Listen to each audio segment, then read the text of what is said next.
And we're back. It's Venomisto, and today I'm going to show you 2 tricks to help you program more realistic sounding hi-hats. Let's get into it. So what I've gone ahead and done is program a basic backbeat at 100 BPM with the standard kick drums on the 1 and 3 and snare on the 2 and 4. And on top of that, I put a 16th note pattern on the hi-hat. So let's go ahead and take a listen to what this sounds like.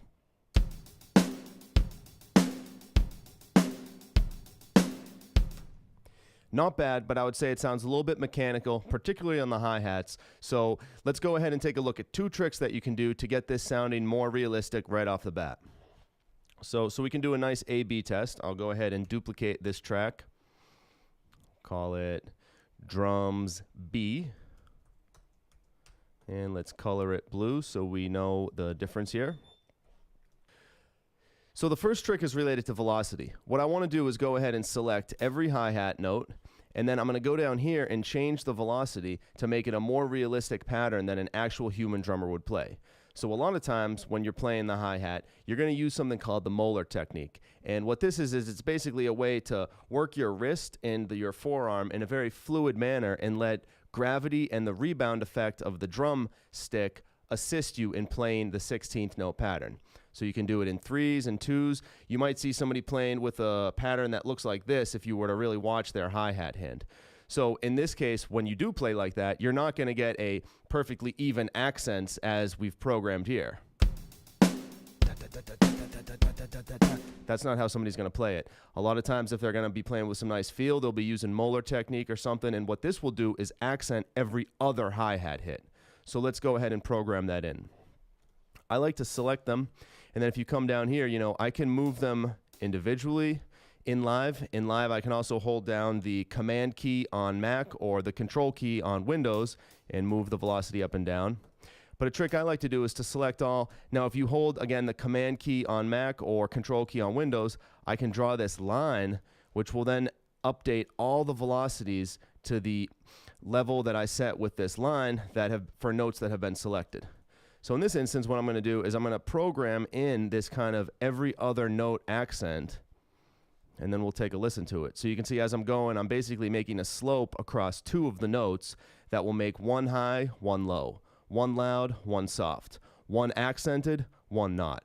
And this is going to give us a much more realistic sounding pattern on the hi-hats. So let's go ahead and take a listen to this.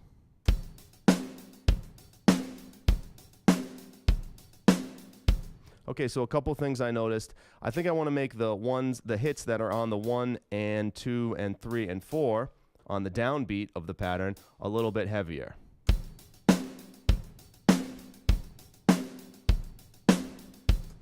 Maybe there's some even ones that we can make a little bit softer on the non-accented. So I can go through and do it like this. Again, those are kind of the 3 ways that I'll do it in live, either dragging an individual one, going on the note, or using that line pattern. So let's hear this.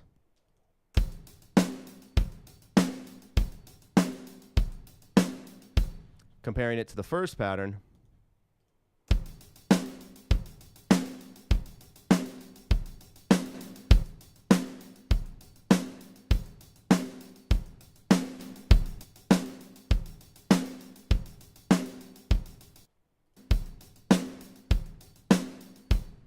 Nice. So to my ear, it sounds more realistic. It sounds like it has more feel. And when we do start to alter the way the kick and the snare play, the fact that the hi-hats are realistic will give us a nice kind of give and take with that accented 16th note pattern. So tip 2 that I'm going to show you is related to the actual groove that we can apply. So what I'm going to go ahead and do is duplicate this B drum track, because this actually takes 2 tracks to accomplish. We're going to use 1 track for the kick and the snare on the 1, 2, 3, 4.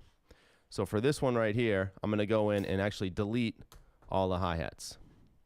On this second track, I'm actually going to go in and delete all the kick and the snares. Then what I'm going to do is I'm going to look for a groove. It doesn't really matter what groove I bring in, because what I'm going to do is lower the quantization all the way down, but actually use the random. So what we want to do is apply a little bit of randomization to where the hi-hats get played, because no human is perfect and they'll never be playing exactly a 16th note pattern. So we come down here in the clip view and I can apply this groove Again, it's not really quantizing anything because we've got 0% on quantized timing and velocity, but we have it at random, and 5% tends to be the sweet spot in my opinion, but I've heard different ways, and you should use your own ear to play with it. So let's go ahead and put this on loop, and let's listen to what it sounds like as we experiment with different settings of randomness.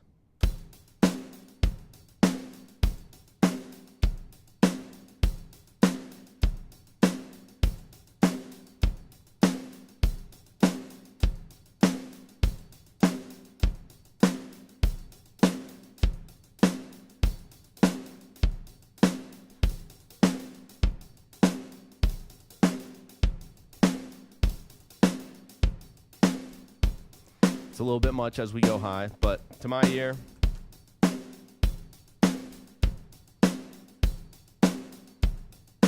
five's usually that good sweet spot. So let's go ahead and do another A-B listening test between the original with the unrandomized, unaccented 16th note hi-hat pattern versus adding those two tricks.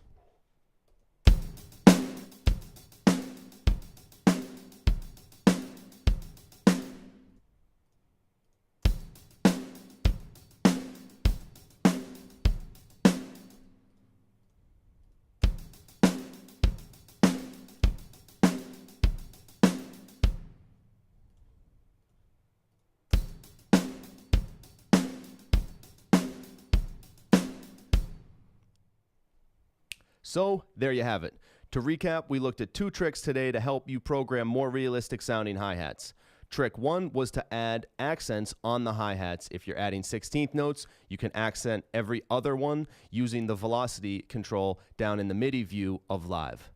Trick two was to go in and actually pull your hi-hats or other top kit type stuff, whether you're playing on ride or hi-hats, pull that into a separate track, and then add a groove in your clip view, which will add some randomization to it. So adding those two tricks, I think, will help all you folks program more realistic sounding hi-hats. If you enjoyed this video, go ahead to hit like, be sure to subscribe, and leave a comment if there's a video that you'd like to see on realistic drum programming. Until next time.